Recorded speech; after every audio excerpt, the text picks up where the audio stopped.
Hey, what's up everybody? It's Sammy D305 back again with a new video, and on this video I'm going to touch on the subject of the PlayStation 4 and pre-orders and a couple of tips for people who actually didn't pre-order already, and some of the places that you can actually still go and you might be able to get you one on the initial release date.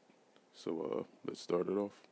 Alright, now some of the places you can actually still try to get a system at on the initial release date would probably be the major retail stores. Of course, places like Walmart, Best Buy, Target, Toys R Us, etc., etc.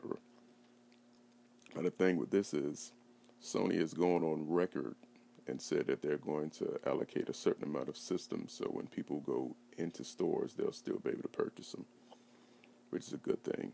But how many? Nobody knows. Some is better than none in the long run.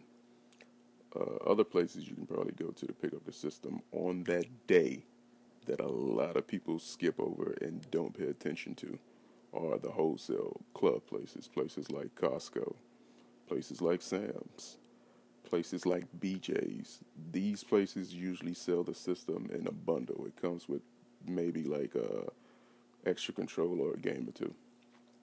It's a little bit more than the initial price, but it's a good way to beat the crowd. A lot of times when new systems come out, wholesale clubs are places that people look over and they don't pay attention to. Most of the times when everybody's already sold the amount that they've had, you can walk right into a wholesale club, pick it up, and walk right out. I've seen it done many a times, and it's a good thing to try to do on that initial day just in case you didn't get any type of pre-order in. Another thing you can also do is try to call around places that took pre-orders like Best Buy, GameStop, and Walmart. The reason I say do this because a lot of times people cancel the order. They either have another bill to pay, they didn't have enough money to actually complete the transaction to pick it up and pay it off, or they just didn't want it anymore.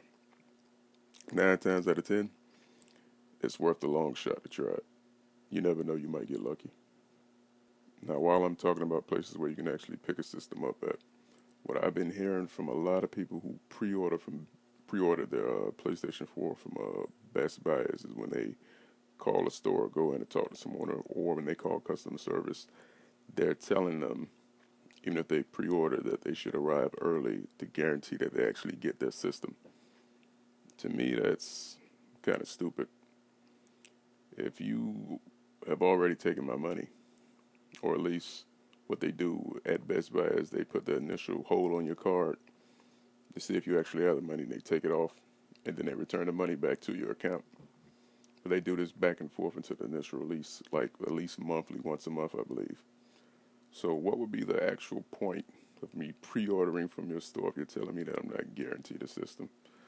Sure, I can see that happening if I was somebody who might have pre-ordered it late, but if I was one of the initial people who came in and pre-ordered it when it first was available, and you're telling me that there's still a chance that I might not be able to get it, that's kind of crappy to me, but that's retail, what can I tell you?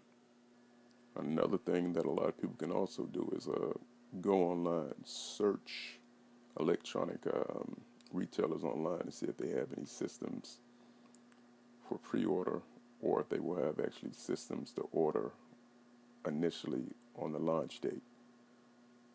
I know a lot of people are like, oh, I don't really want to do that, but you might not have no choice at this point. Go for it, you never know. You might find an obscure website that nobody's thinking about.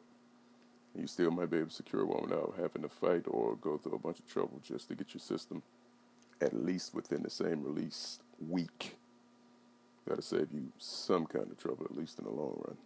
Well, that's all the tips that I can think of right now, at least. So if anybody has any more information or any tips or tricks that you like to use or you like to share with us, go ahead and comment in the bottom and leave the information. Until next time.